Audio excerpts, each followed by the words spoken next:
El año 2000 fue uno de los más siniestros en la historia del secuestro en Colombia. Ese año la guerrilla de las FARC secuestraron a miles de colombianos y las cifras por este delito se elevaron en un 70% en todo el territorio nacional.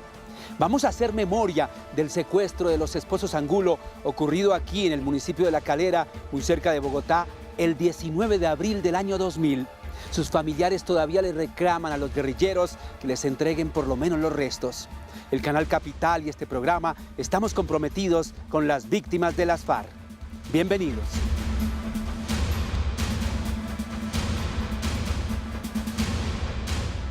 Parece que venían por otras personas, no voy a nombrar esa parte de allá. Vivían en la casa, es una casa que queda exactamente detrás de esta, arriba, ¿sí? Vivían ahí una pareja de extranjeros que supuestamente venían, era por ellos, pero se encontraron con mi papá y mamá y se lo llevaron. Esas son conjeturas que nosotros mismos hemos hecho, porque no tenemos respuesta ni sabemos el por qué se los llevaron, ¿sí? Ya después supimos que, ya cuando pidieron plata, nos dimos cuenta que estaban pidiendo eso, pero que ellos creían que esto era mi papá, y mi papá tenía una multinacional, que era el tallercito donde trabajaba. ¿Creían eso? Eso que ellos creen eso, que era una multinacional, porque mucho más adelante, ya de pronto 1 o 2 años después, no, como 6 meses después, tuvimos contacto con un señor que era supuestamente el que reunía la parte económica del Frente 53, de Flaminio, que era el comandante en ese momento de ese grupo. Y el tipo me puso una cita en Frigorífico Guadalupe, en un puente patronal que había ahí, que actualmente existe ya mucho más moderno. Y yo llegué allá a cumplir la cita, se subió a mi carro, me dijo, vamos para la fábrica de su papá. Le dije, claro, vamos para la fábrica. Después de que el tipo me localizó muy bien, porque yo no conocía a ninguno de esos tipos. Digo, usted es el hijo de los Cuchos, ¿no? ¿De cuáles Cuchos? Digo, ¿cómo llama su papá? Dije, ¿quién pregunta? Digo, es que usted me puso una cita aquí. Dije, entonces ya cuando nos ubicamos, porque no se comunicaba por celular o por radioteléfono, porque en esa época no habían celulares todavía. Entonces, la primera petición que hicieron fue pagar el radioteléfono, por poner comunicación, y comprar tarjetas para cargarlas. Uno le mandaba el código, ellos cargaban su tarjeta y uno le pagaba toda la comunicación a los señores de la FARC. Y llegamos acá y el tipo, fuimos a la fábrica, llegamos al cementerio del sur, y cuando voy hacia la casa, hacia el taller, el tipo dice, no, pues estas son casas, ¿dónde está la bodega? Y dije, ¿cuál bodega? Aquí no hay bodega alguna. Y mis hermanos me estaban esperando en la casa, cuando llegué con este tipo, y le dije, este es el taller de mi papá, esta es la fábrica de mi papá. ¿Qué fabricaban allí? Repuestos industriales. Él tenía dos tornos, un cepillo y un taladro fresador, que eran repuestos industriales y algo de matricería, pero nada que ver con una multinacional ni nada de esas cosas. El tipo me dijo, en la oficina de mi papá había una fotografía de esta parte de acá, de aquí de la casa, de cuando la estábamos haciendo a cuando ya estaba como se ve ahorita, ¿sí? Entonces, tipo, esa es la hacienda. La hacienda. Bueno, vámonos para la hacienda. Y empezamos a descubrir una cantidad de mentiras que tenían ellos creadas, ¿sí? Entonces, digo, bueno, vamos para la hacienda. Cuando llegamos acá, el tipo me dijo, no me va a tener una sorpresa. Le dije, no, la sorpresa se la va a llevar usted. El tipo pensaba que nosotros habíamos hablado con el Gaula, con la policía, para que nos esperaran aquí para echarle mano a este señor. Y le dije, no, la sorpresa se la va a llevar usted. Cuando llegué, entré el carro, que es una entrada pequeña, ustedes la van a conocer ahora. Yo tenía un Renault 6, perdón, y tenía un Zastava, en ese momento tenía un Zastava. Entramos y el tipo lo vi que caminaba por los bordes de la casa. Y dije, ¿usted qué está buscando? Me dijo, no, la entrada a la montaña. Le dije, no, esto no tiene entrada a la montaña. Esta puertica da un camino de servidumbre, ¿sí? Y me dijo, no, ustedes son dueños de toda la montaña. Le dije, no, están equivocados. Mi papá, ¿qué hizo? Compró este terrenito con ánimo de descansar, que es un terreno pequeño. En la ciudad puede que sea muy grande, pero aquí en el campo él compró un chivo y mantenía con excremento de chivo con heces por todos lados. Esta casa no existía. Esta casa se construyó, la hicimos todos nosotros los hermanos, mi papá, mis hermanas. Él pagó lo que era cemento y ladrillo nada más. De resto, toda la estructura metálica, las puertas las hice yo. Las ventanas también las hice yo. La estructura de madera la hicimos con mi papá. La armamos aquí. Entonces se dan cuenta que tiene una serie de rajes metálicos en las uniones de la madera. Eso lo hicimos nosotros y aquí la vinimos, perforamos y armamos. Que eso era en los viajes de fin de semana. Los fines de semana todos estábamos en la calera. Todo el mundo pensaba, no, pues esto es grandísimo. No, estábamos metidos ahí con taladro en mano y haciendo las cosas ahí. Porque ustedes son ornamentadores. Nosotros tenemos algo de estructuras metálicas y cosas de esas, entonces tenemos conocimientos y mi papá pues mucho más. ¿Dónde ha podido usted denunciar el crimen del secuestro de sus padres? Uy, esa pregunta. Yo logré, nosotros, porque no fui yo, todos nosotros los hermanos, todo el grupo familiar, logramos que esto se escuchara hasta en la Comisión Interamericana de Derechos Humanos, porque vino un señor, Claudio Grossman, en el año 2002, y yo me pude reunir con él, y él decía que si habíamos hecho este denuncio, dijimos que no. Entonces él me dio la opción de ir de ponerlo directamente en la Comisión Interamericana. Nos reunimos con él en el Hotel Tequendama. Digo, les tengo 10 minutos para dedicarle a ustedes, no tengo más tiempo. Duramos hablando 3 horas y media. Y el tipo, él mismo, continuaba. Y dijo, no, esto hay que hacer algo raro, esto hay que denunciarlo, hay que darlo a conocer. Y fue en el año 2000, 2001, 2002, que estaba la guerrilla en pleno auge, en pleno apogeo, haciendo y deshaciendo lo que ellos quisieran hacer. Logré ir allá a Estados Unidos con una invitación de ellos, que inclusive para salir del país fue también traumático, porque en la embajada americana me rechazaron la visa, porque yo estaba involucrado con el conflicto armado con la guerrilla. En la ventanilla que uno llega allá, a que le entreguen el pasaporte, no le dicen nada, sino rechazado, y listo. Hoy en día es mucho más fácil, me cuenta que ahorita están dando visas muy fácilmente, no sé. Y yo no me quise mover de la ventanilla hasta que no me era por qué me la rechazaba y cuál era mi enlace con los señores de la guerrilla. Que si yo había mandado a mi papá, a mi mamá, a manos de ellos, o que me explicaran cuál era mi contacto con la guerrilla. Entonces me dieron una visa por 3 días que yo la aproveché al máximo. Logré ir allá y unas cosas.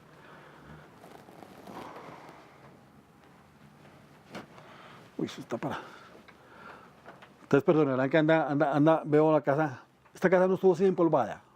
Esta casa estaba como una tacita de plata en manos de mi mamá. Este es el cuarto de ellos, su dormitorio, el almanaque que siempre ha estado ahí marcando la fecha del secuestro, ¿sí?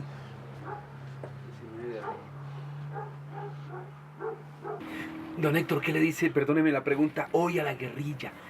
Que sean honestos en los diálogos en Cuba, que sean honestos y admitan las barbaridades que han hecho. Hay muchas cosas que uno no le da rabia cuando ellos hablan y son la prepotencia que se gastan, y uno que ha vivido el dolor y la infamia que ellos hacen, no cabe. Cuando los ve por televisión allá en La Habana, ¿le dan ganas de estar allá y cantarles una verdad? Sí, hay unos en especial, el señor Santrich, que es, no sé de dónde salió, ni qué es, ni me interesa saber quién es, ¿sí? Pero esa prepotencia que tiene el señor es cosa aparte. ¿Usted le exige reparación y verdad a los guerrilleros? ¿Verdad? Sí. Porque la reparación sería que me trajeran a mi papá y mi mamá vivos para poderlos seguir disfrutando, cosa que ya no se puede hacer. Entonces, ningún ser humano tiene un valor. Ningún ser humano dice, mi papá lo valoro en 10 millones, en 1000 millones. No hay un precio para un ser humano. Entonces, ¿qué reparación puedo tener ahí? La única reparación es entrégueme los restos de mi papá, de mi mamá. Nosotros hacemos Susana Sepultura y calmamos gran parte de este dolor que todavía tenemos desde hace 14 años. Sería lo único. Pero tengo entendido que los señores de la cúpula dicen que esos cuchos no tienen por qué aparecer. Ellos me decían, uno me dijo, es que su papá y su mamá son muy importantes, porque desde el presidente los han nombrado. Y yo al tipo le dije muy claramente, dije, mi papá y mamá fueron importantes porque ustedes los volvieron importantes. Porque no podemos quedarnos quietos, callados, amordazados, como siempre nos han tenido, para buscarlos y hablar de ellos. Desafortunadamente o afortunadamente toqué la puerta que era, me abrieron la puerta que era y me moví por donde era. Pero el resto, yo sé que hay mucha gente que tiene familiares secuestrados, desaparecidos, que no han tenido la misma oportunidad que he tenido yo. Y eso ha sido porque mi Dios nos ha colaborado, nos ha ayudado, nos ha bendecido por tener una respuesta. La respuesta ya la tenemos. Sí, los asesinaron. Sí, los asesinaron. ¿Por qué? No tengo ni idea. ¿Para qué? No tengo ni idea. ¿Qué sacaron ellos con asesinarlos? No tengo ni idea. Nunca se sabrá esto, porque la guerrilla tiene muchas cosas que ocultar. Entonces, si vamos a hacer un diálogo, vamos a firmar una paz que sea honesta y real, pero así con truquitos debajo de la mesa, para mí es algo así como el Caguán, una farsa. ¿Usted fue el Caguán? Yo no directamente, pero mi hermano sí. William fue el Caguán. Fuimos 3 veces, mi hermano estuvo en la Macarena, también buscando a mis viejos, en plena diálogos del Caguán, que tocaba pedir permiso para ir al Caguán. Tocaba que el señor no sé qué del gobierno diera una autorización para poder entrar allá. Hay muchas cosas que ocultan nuestros políticos. Para mí, gran parte de este secuestro, primordialmente la guerrilla, segundo Andrés Pastrana. Y ahí sí, grábeme bien, Andrés Pastrana, porque firmó las cosas con estos señores, les entregó el país y asunto arreglado. Impidió una búsqueda de un rescate armado que yo y mi hermano autorizamos para mis viejos, en la zona de Gutiérrez.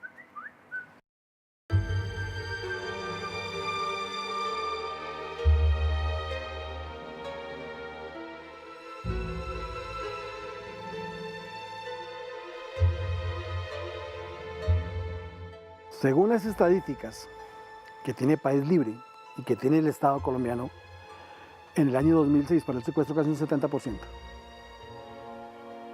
Esto fue, mejor dicho, un boom de secuestro en todo el país.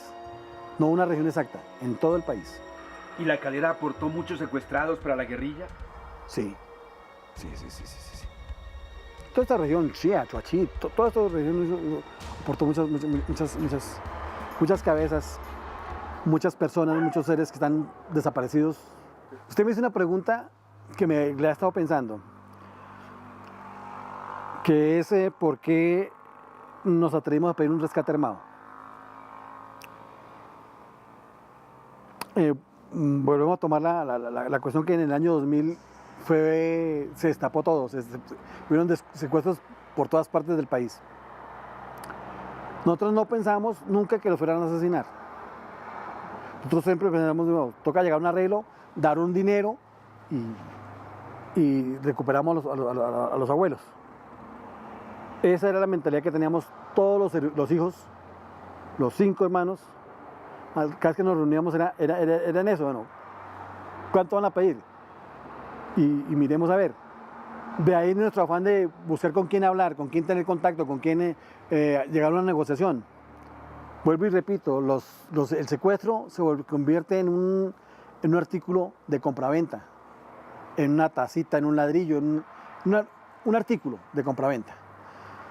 Yo, mi papá y mi mamá los llegué a negociar, por llamar así, como pollos, como marranos, como bulto de papas. Con los contactos que hacía, me decían, don Héctor, ya está la mercancía lista. Bueno, yo quiero ver los lechones. Era más o menos el lenguaje que se maneja con esta gente, ¿sí? Los lechoncitos, pues, era mi papá y mamá, yo los quiero ver antes de hacer la negociación.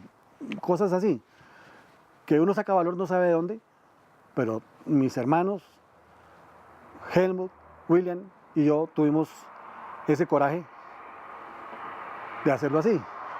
Vuelvo y digo, uno se va únicamente confiando en Dios. Muestra valentía que no sabe dónde la saca. Yo soy muy gallina, chillo por todo.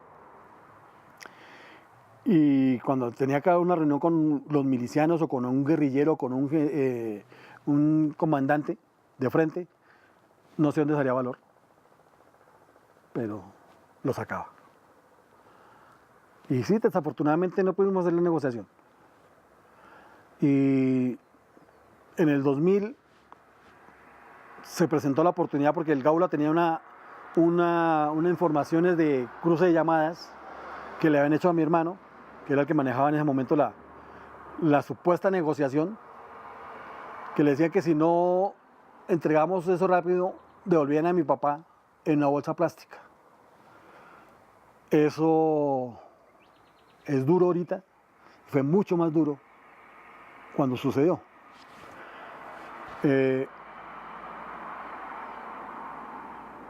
Esas cosas son del manejo cotidiano de ellos, de la forma en que maltratan a la familia de los secuestrados para conseguir su argumento de compraventa. Esos fueron momentos muy duros.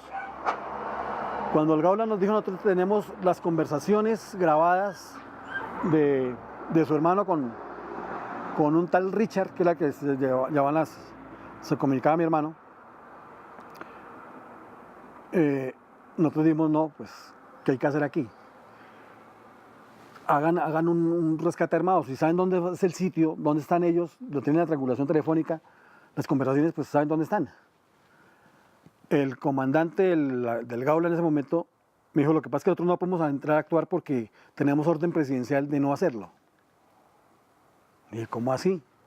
Si yo lo autorizo, independientemente y no en la misma reunión, mi hermano Helmut también lo hizo en otra situación que se reunió con los militares. Entonces ahí se van a dar cuenta ustedes que uno estaba moviendo por todos lados. Hay muchos familiares y muchas personas que dicen, ustedes no hicieron nada. Y la verdad no hicimos nada. Movimos tantas cosas que no encontramos nada. Ojalá hubiéramos tenido los restos de mi papá y mamá para hacer su sana sepultura y cerrar este dilema. Hoy, 14 años después, seguimos con lo mismo. ¿Sí?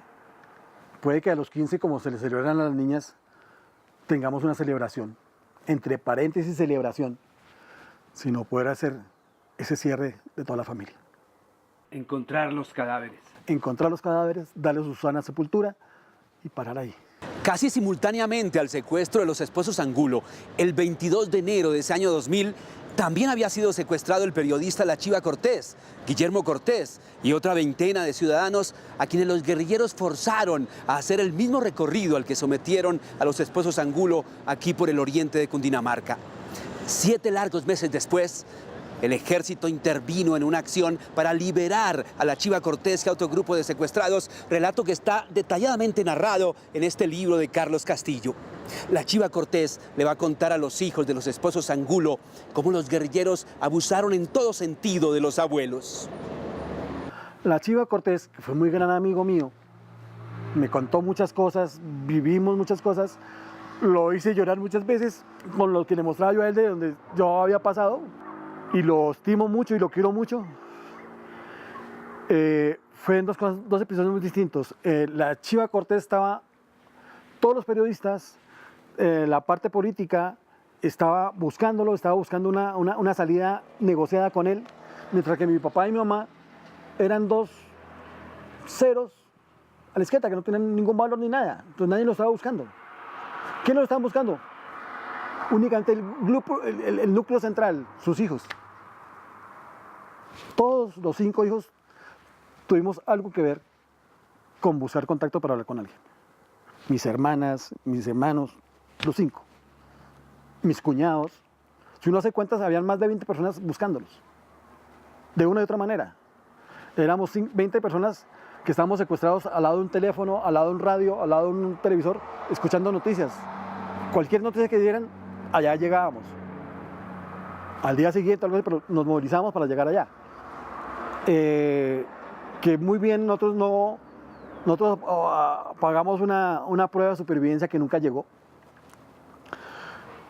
Fue una plata que nos tocó a todos muy apretada. Me pidieron 120 millones, me pidieron porque yo hice la negociación, me pidieron 120 millones de pesos por las pruebas de supervivencia. Alcanzamos a reunir 60. Y el día que le entregamos el sobre a este tipo, que cogió a mi hermano William y lo volvió trapo de piso, y le entregó el sobre, y mi hermano pues entregó el sobre sin saber si teníamos respuesta o no teníamos respuesta. En esos días hubo un enfrentamiento entre la guerrilla y el ejército en Guayabetal, que era un sitio también estratégico para ellos. Supimos que mataron creo que ahí murió Flaminio, si no estoy mal, y no supimos si entregaron o no entregaron el dinero, si nos lo robaron. Por si no lo robaron, ¿sí? Hicieron un conejo bastante planeado. ¿Quién se robó la plata? No tengo ni idea. ¿Quién se la llevó? No tengo ni idea. Y no tengo desafortunadamente un recibito para decirle, mire, le entregué esta plata a la guerrilla. Porque desafortunadamente ustedes saben que eso todo es por debajo del escritorio. Entonces, solamente los hermanos somos conscientes de lo que hicimos y de lo que se hizo. Entonces, esto no pagamos el rescate, pero sí pagamos, yo creo que mucho más dinero en eso, en la búsqueda, en las entradas a las cárceles, a buscar contactos, a buscar ideas a todas partes, buscando. Parte de lo que logramos hacer era entrar a San Juan de Sumapaz, y allá toca entrar con un carro rural. Si entrábamos con un carro de nosotros, nos iban a descubrir y corríamos más riesgo. Era buscar un taxista, de los camperos que hacen ruralmente, hablar con ellos, cuánto vale su día, con no sé qué cosas, pagarles 300, 400 mil pesos que valía el día y meternos por allá sin saber sin tener la garantía de regresar a Bogotá. Entonces, esas son las cosas que uno paga con un secuestro y que nadie se atreve a divulgarlo. Pero yo sé de más de un familiar de secuestrados que hicieron eso. Sé de una señora que, no sé si ustedes se acuerdan que en Guayabetal hay una tarabita, que es una cuerda que pasan de lado a lado y se montan en una canasta y la pasan allá. Esta señora hizo eso, y es una señora de edad. Y yo digo, Dios mío, yo lo hice, yo no me metí en la cabina esa, pero sí pasé caminando abajo del río, pasar el río y llegar al otro lado, ¿sí? Ella tuvo la valentía de subirse en esa canasta, que es un transporte muy común de los niños de las escuelas de esa zona y de los campesinos, pero ella lo hizo, y pronto esto lo sabemos muy pocas personas que hemos compartido esta dura prueba. Ella estaba buscando un familiar secuestrado. Él estaba buscando a su esposo.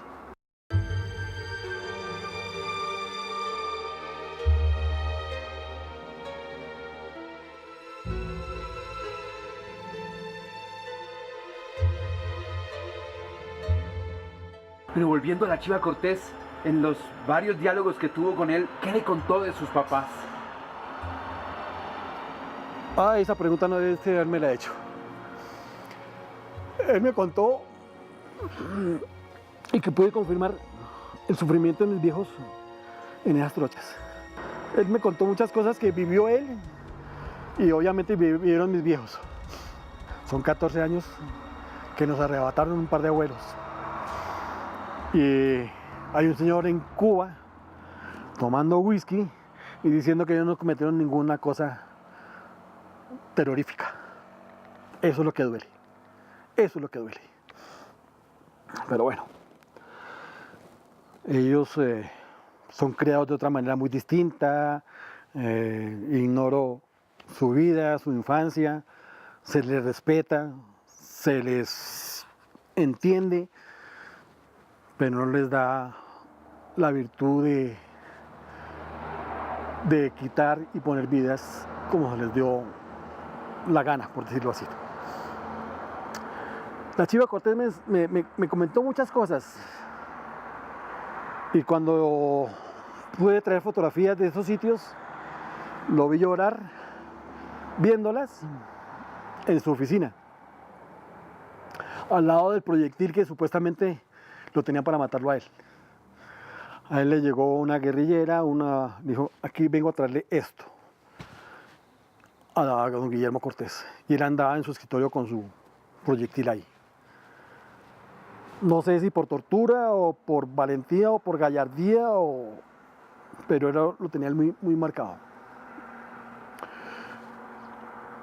Y muchas personas, que si mal contadas son como 20, que los vieron a los viejos para que la guerrilla dijera no los tenemos. Entonces yo tampoco puedo comprometer a estas personas porque es entendible. Ellos no quieren hablar más del secuestro, ellos quieren enterrar ya ese episodio y es entendible. Yo lo quiero enterrar. ¿Cómo lo hago? Enterrando a mis viejos, dándoles sepultura a mis viejos. No importa que sean un par de esqueletos, que les hagan las pruebas de ADN, porque esto ha ayudado para que nuestro país tenga laboratorios de análisis forenses muy especializados y me digan, ellos tienen las pruebas de ADN, en la fiscalía están. El día que fuimos a esas pruebas, fui con mi hermana Patricia.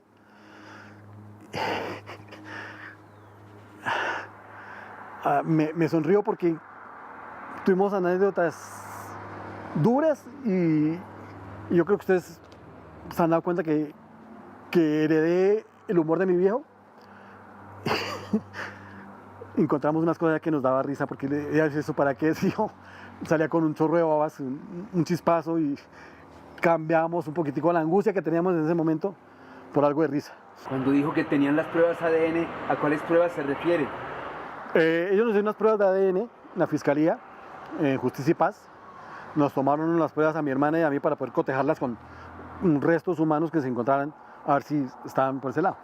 A ver, en la zona, cualquier resto que se encontrara están obligados a cotejar con las pruebas que nos tomaron a mi hermana y a mí. ¿Y eso qué resultado dio? Hasta el momento no ha dado ningún resultado. Pero sé que la comisión de búsqueda, la comisión de desaparecidos, trabajan fuertemente en eso. Pude entrar con la fiscalía a varios lugares a hacer exhumaciones. No encontramos nada, pero sé cómo trabaja la gente de la fiscalía, sé cómo trabaja la gente del CTI. Yo les dije a ellos, yo hasta aquí llego, yo no averiguo nada más, no me meto más a las montañas, porque empecé a tomar conciencia del riesgo que corríamos y fue un error.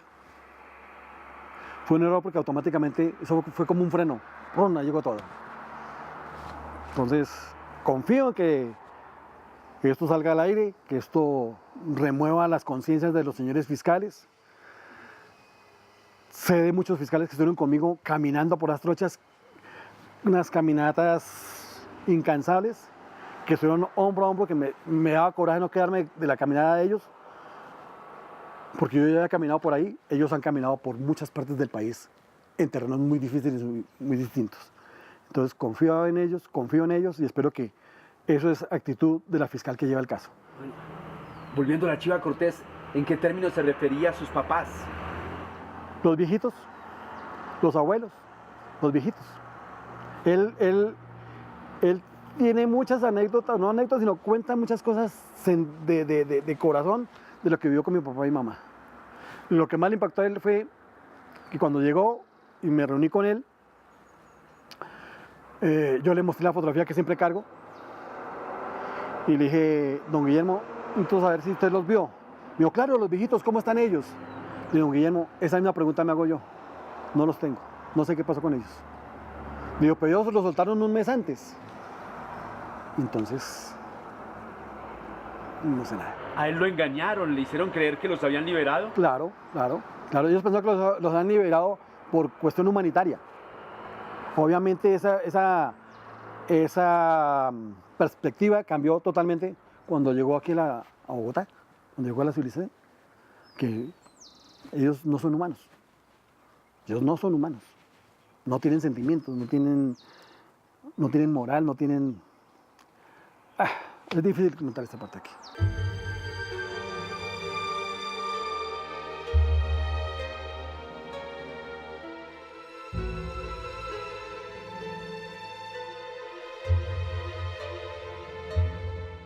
Nosotros representamos al señor Héctor Angulo en procura pues, de que sus derechos de verdad, de justicia y de reparación efectivamente le sean garantizados en el ámbito interno. A partir de allí pues se comienza a asesorarlo jurídicamente y especialmente se le representa primero en el proceso que desencadenó la captura de Arnovis Tovar, alias Chécheres, quien posteriormente fue sentenciado como uno de los responsables del secuestro de Gerardo Angulo y Carmen Rosa Castañeda junto con alias Romaña, quienes fueron decretados como responsables de estos hechos en el año 2006. En el caso de Arnovis Tovar, pues él está en este momento acogido al programa de la Ley de Justicia y Paz, del procedimiento de la Ley 975. Él fue condenado y efectivamente por este hecho estaba pagando pena, pero a raíz de su acogimiento a ese procedimiento especial, pues tiene la posibilidad de, si cumple todos los requisitos, de tener la pena alternativa de 8 años. Y en el caso de Romaña, evidentemente no se ha podido lograr, pues desde que se decretó la sentencia y es de conocimiento público que él no ha sido capturado por las autoridades colombianas para que pague no solamente por este crimen, sino por muchos otros más que fue responsabilidad de él. En el caso del secuestro de los esposos Angulo únicamente está el señor Arnovis Tovar, condenado a pesar de que en el mismo secuestro participaron una buena cantidad de miembros de las FARC, particularmente de los frentes 51 y 53. El 51 por cuanto ellos actuaban por la zona de La Calera, de Ubalá, del oriente de Cundinamarca, y del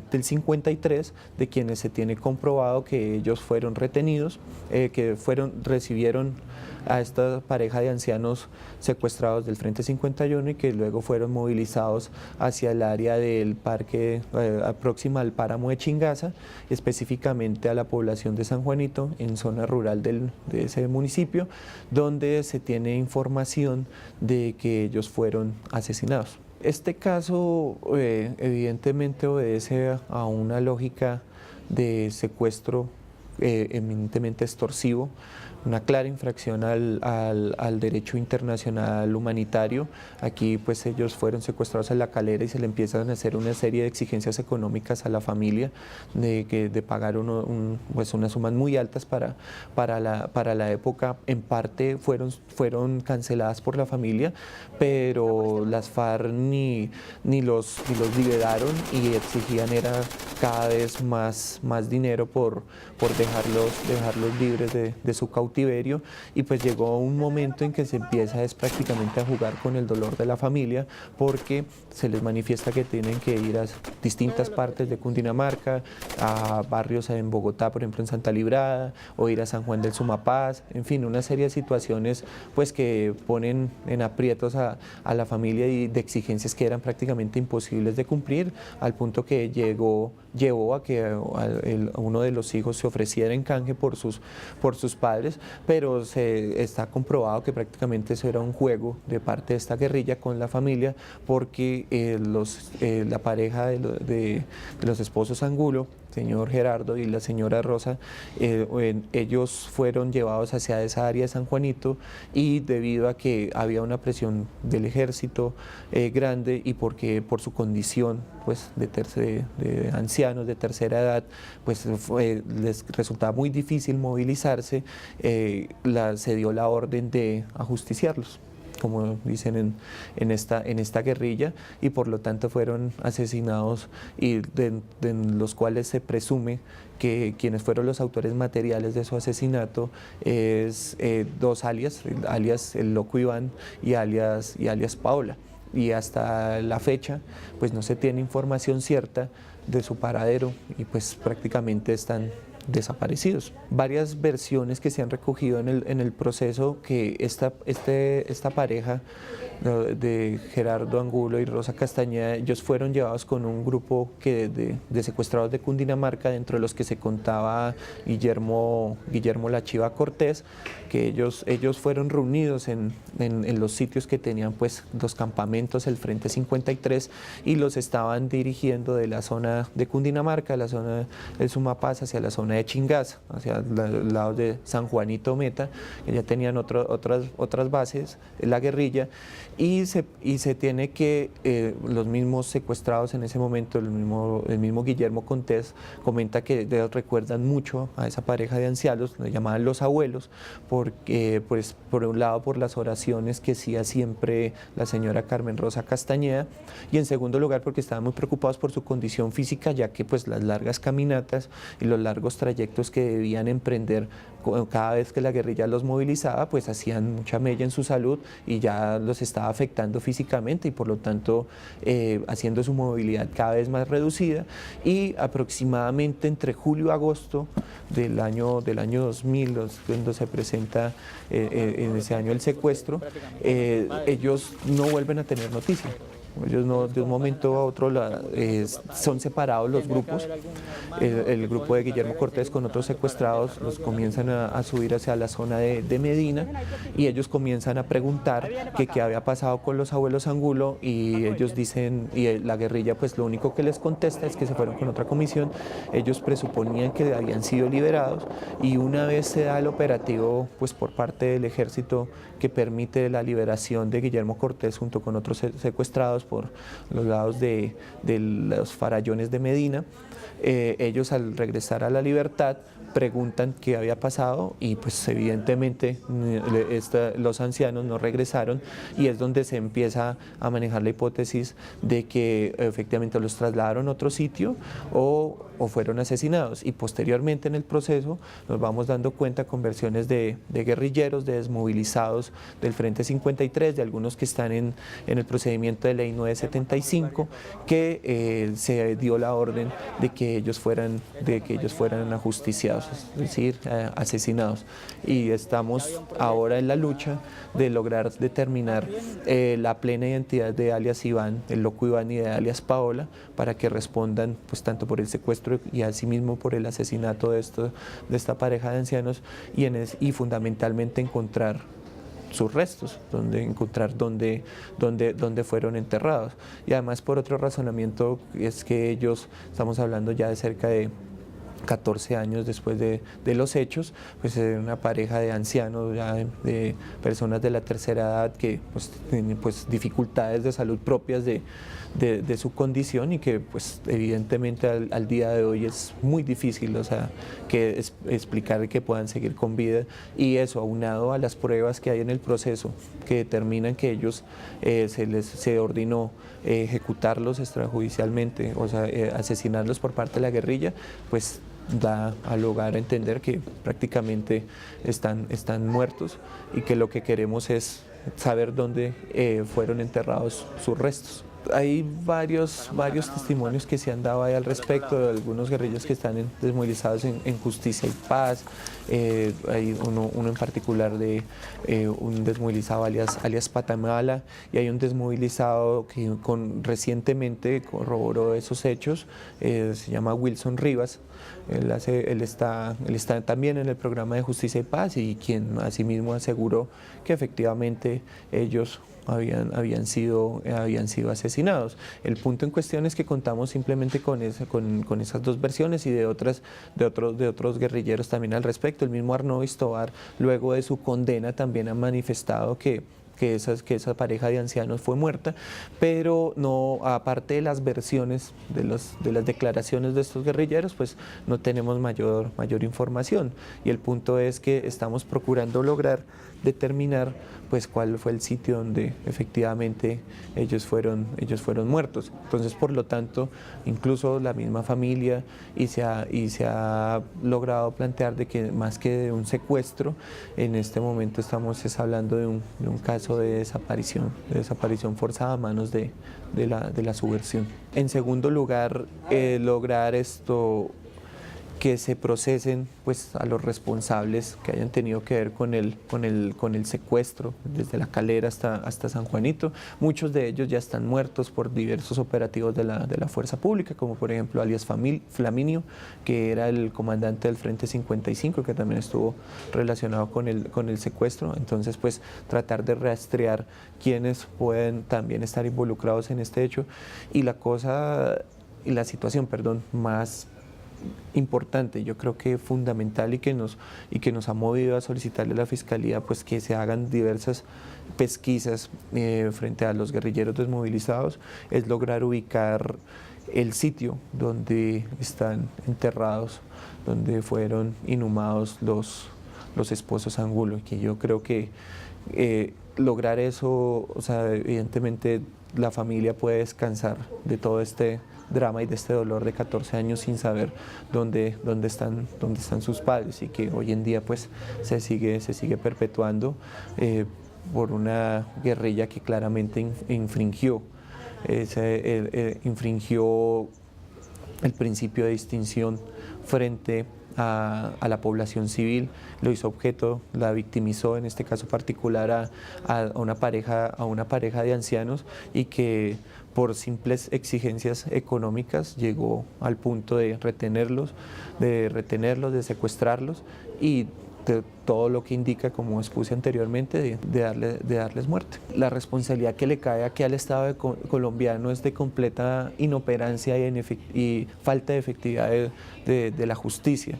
Aquí estamos hablando de un crimen totalmente execrable, de una pareja de ancianos que es retenido, que se exige una recompensa por su liberación, que posteriormente son asesinados porque supuestamente el ejército estaba cerca y que no querían entregárselos al ejército, donde se infringen normas claras del derecho internacional humanitario, y la falta de efectividad del Estado se radica en que simplemente de todas estas personas que participaron en el secuestro y asimismo de quienes se tiene indicios de que participaron en su asesinato, pues solamente se tengan dos procesados al respecto. Uno de ellos que todavía pues está en las armas, y otro que está en la ley de justicia y paz, y también de que no se haya logrado dar con el paradero pues de dónde estarán los cuerpos de esta pareja de ancianos. Por lo tanto, desde el año 2000 hasta acá,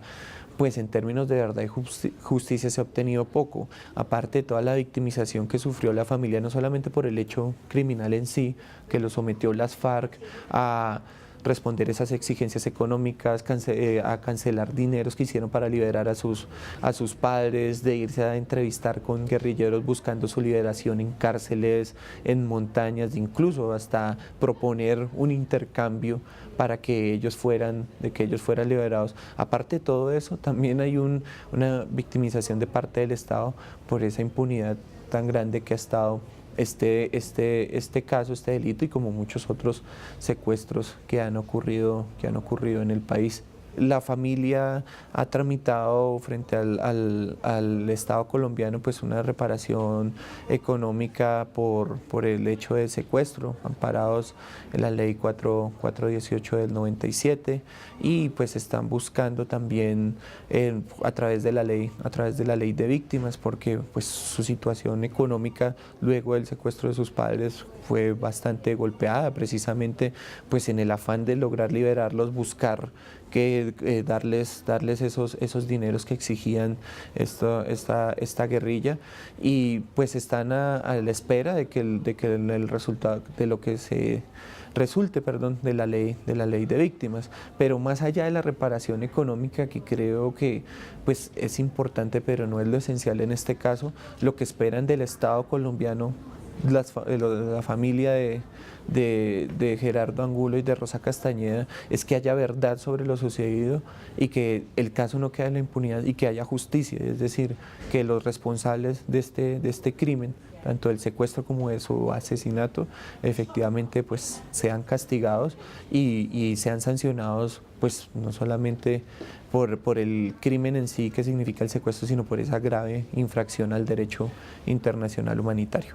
Consideramos que frente a este delito de secuestro, que es una infracción grave al derecho internacional humanitario, pues evidentemente los familiares no solamente se pueden conformar únicamente con que se cuente lo que pasó, sino que haya un mínimo de justicia que signifique penas privativas de la libertad, o que pues en el marco de la negociación se vea pues alguna pena alternativa, pero que no vaya en contravía de pues que prácticamente esto quede en la impunidad absoluta y que estas personas que cometieron el delito sencillamente pues no paguen absolutamente nada, que creo que eso es totalmente inaceptable por más diálogos de paz y por más voluntad que haya al respecto. Así como consideramos que así como la fuerza pública ha cometido crímenes y así como los grupos paramilitares han cometido crímenes, también la guerrilla lo ha hecho y por lo tanto debe haber un mínimo de verdad y de justicia y eso se tiene que garantizar en esos diálogos. Después del secuestro de sus padres, ¿ustedes han sido prácticamente perseguidos por la guerrilla? Sí, sí. A mi hermano lo boletearon hace como 3 años, ya recientemente, a mi hermano Helmut. Y le tocó también bajar la guardia, cambiar de recorridos, cambiar todas las cosas. Uno dice, ya qué. Pero estos tipos no... Lo que hacen es, si uno anda en un carrito, ya tiene muchísima plata. Entonces eso es complicado. Yo quisiera entender qué busca la guerrilla, cuáles son exactamente los ideales. Pero no. Hay únicamente sed de poder, una sed de hacer daños, porque no, es que es complicado decirlo con cabeza fría, es muy complicado. Uno no se explica cómo un ejército del pueblo dinamita, tumba hospitales, centros de salud, escuelas, pone minas antipersonales al lado de las escuelitas, al lado de los caminos rurales.